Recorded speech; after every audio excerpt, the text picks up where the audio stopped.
The most foolish thing to be guilty, don't get me wrong, I can't say the most foolish. There's a lot of foolish things to be guilty of, right? But what a foolish thing to be guilty of, to accuse somebody of being wrong and you're incorrect about it.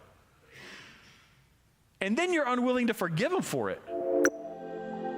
And I kind of hinted towards this in the beginning, but I want to clarify, I want to help you, I want to help us in discerning. There are two different scales when it comes to wrongness, if that's even a word, all right?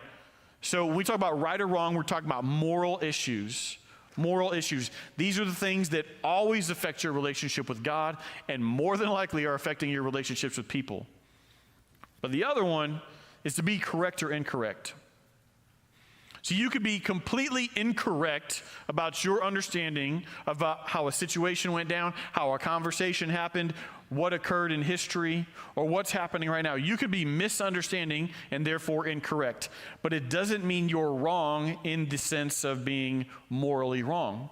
It doesn't mean that you're doing anything to offend or bother God in that moment because you're incorrect.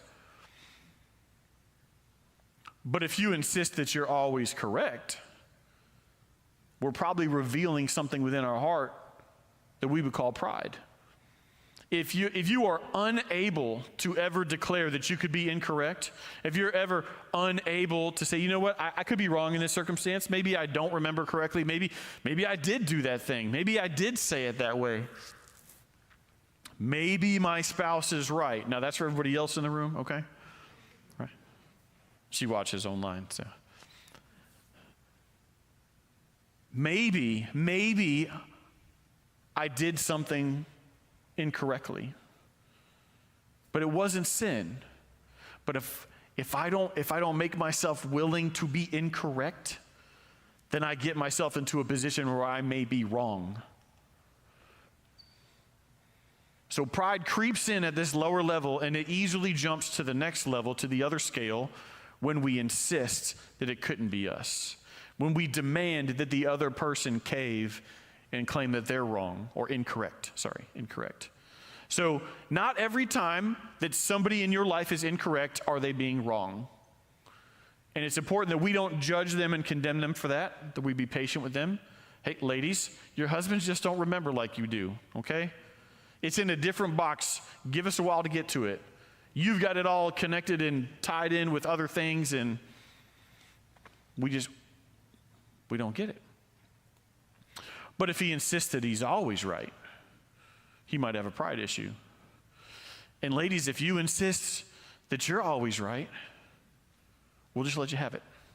I'm kidding. For your sake, you and we should ask. Nobody should be convinced that they're always correct and always right.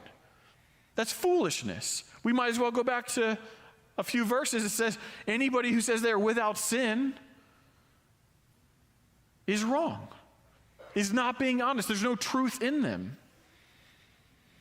But let's leave the correct and incorrect on the right scale. Let's not let it get to, whether by our hand, when in our behavior, or in our thinking, our condemning of others, let's not let it creep into the right and wrong category. Let's leave it appropriately where it belongs. I'm sure everybody here knows, right? Like the old adage, there's three stories to every story, or three sides to every story, right? There's your side, there's my side, and then there's the truth. It's okay if we're both wrong. It's okay if we both never remember correctly and there's no video footage to back it up. It's all right. Can I love you even if I think you're wrong and I'm right? Can I be merciful? Can I be patient? Can I be forgiving?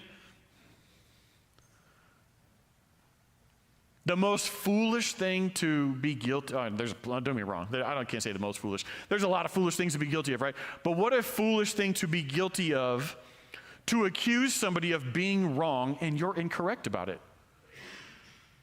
And then you're unwilling to forgive them for it.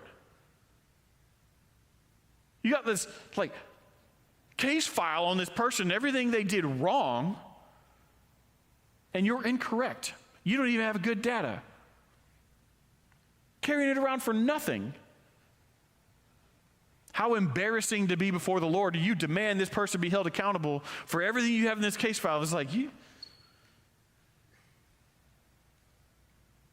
it gets thrown out of court. It's not even real. Your misunderstanding of reality has caused you to condemn somebody in your heart, and then because you're unwilling to forgive, the Lord's got to deal with you.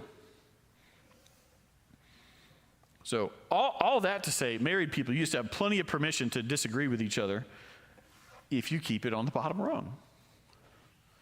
But when we start condemning the other person or acting in a way that puts us in the wrong category, we've got problems.